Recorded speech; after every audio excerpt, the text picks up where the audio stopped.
What up? This is Rama Screen, and in the anticipation of The Killing of Two Lovers arriving in theaters and on demand May 14, I'm here talking with one of my favorite actors, Clayne Crawford. How are you, Clayne? Rama, what's up, brother? I'm good, man. Clayne, I've been a fan of yours since I first noticed you on Leverage doing that fight scene with Christian Kane. So I'm happy for you for Oh, that's hilarious. for this role in The Killing of Two Lovers because I saw the film and I think you gave one of the best performances this year. I really do. So tell me, Clayne, how did you come by Robert's script and what was your reaction when you first read that script?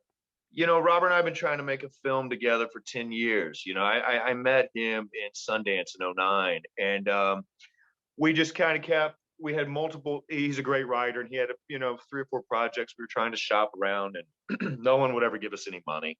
So in 2018, I just said, look, man, I'm going to write a check. And, we can't spit. We never hoped that this film would get seen the way that it has. We're so grateful, but we kind of just wanted to. I just said, look, if we take 50 grand, let's just go make something. And then maybe if we show people what we can make for 50 grand, they'll give us $500,000 or $1 million to go make something else. So Robert was like, well, how about we go make The Drift? And I was like, yeah, but we can't make a short. It needs to be a feature. And The Drift was essentially that last scene of the film when I went to go pick up the kids, which I thought was beautiful. But I said, look, is there a way to build on this where it could turn into a feature? And Robert's like, give me a couple of months.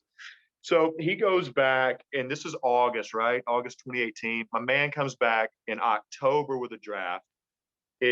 We played with the ending because we had some fireworks kind of in the ending, and then we realized that's not really reality.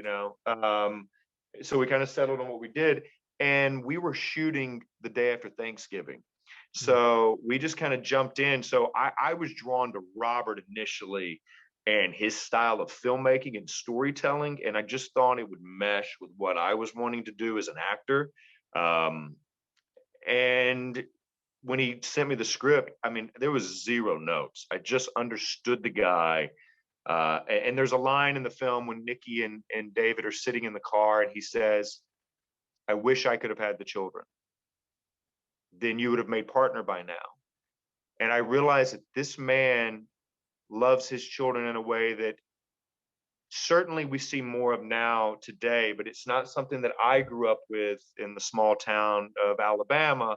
Men kind of did their thing and the women all raised us, right? I was raised by my grandma, my mom, my sister, and aunts. And when he said that line, it was very telling of who this man was, and which led me to understand how he would respond if he was going to lose this.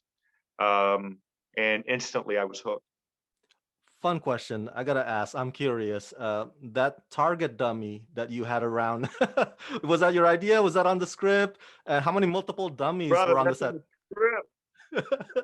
No, one dummy because it's made out of, which we only actually shot it with real rounds one time, because it's just me and Robert out there in the middle of the field. It's not like we had, anyone that was in danger.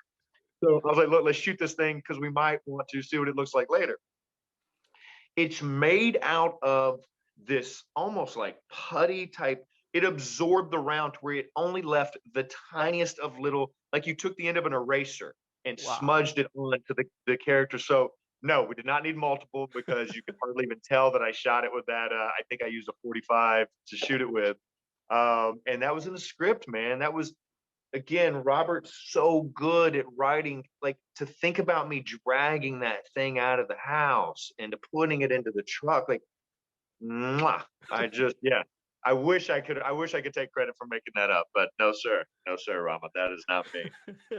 It seems that there was clear agreement between David and his wife Nikki that they can see other people, and so they agree on that. But why do you think David finds it difficult to follow on that agreement, whereas Nikki doesn't seem to have that problem?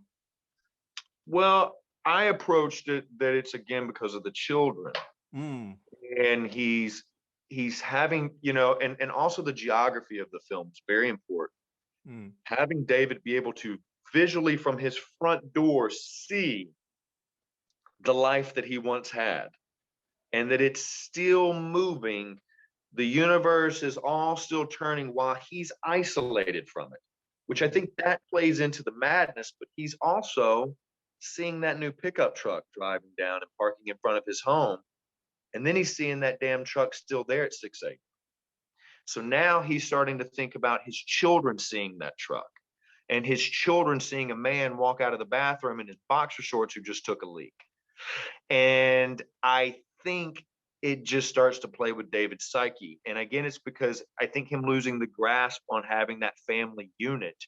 Um, I don't know if it's as much about her. I honestly, I think that David said yes and agreed to this because he thought his wife would come back and realize that them as parents is the most important thing, and she's not. She's moving on. That's deep. And finally, Clayne, I gotta ask you what I asked Robert when I interviewed him. What does this movie say about love? Is love something that moves in and then moves out? You know, great one day and then fizzles out the next day. I mean, it minimizes the whole "till death do us part of the vow," right? I mean, what's your take on that? Love is so complicated. I don't know about you. I've been married for 15 years and been with my wife for almost 20. And I don't know. The love is a feeling, and feelings do kind of come and go. Hmm. I think a true relationship, is respect. And I look at my grandparents, and they've been married. Well, my grandfather just passed away, both of them, but my grandmas were married to these men for 72 years, 72 and 73 respectively. And I was so amazed at their relationship. And I had family members that were getting divorces. And I'm like, but Nan and Papa, how do you guys? And my pop looked at me and he goes, we came up in a time where it was survival. We were truly trying to feed ourselves. And having children, it was easier for us to survive as a group than to separate. So you work through problems. And he said, nowadays, your groceries get delivered to you on your doorstep. You don't have to struggle and work together as much as a team anymore, because we have these phones that kind of navigate our lives for us. And he goes, I relied on your grandmother to navigate together.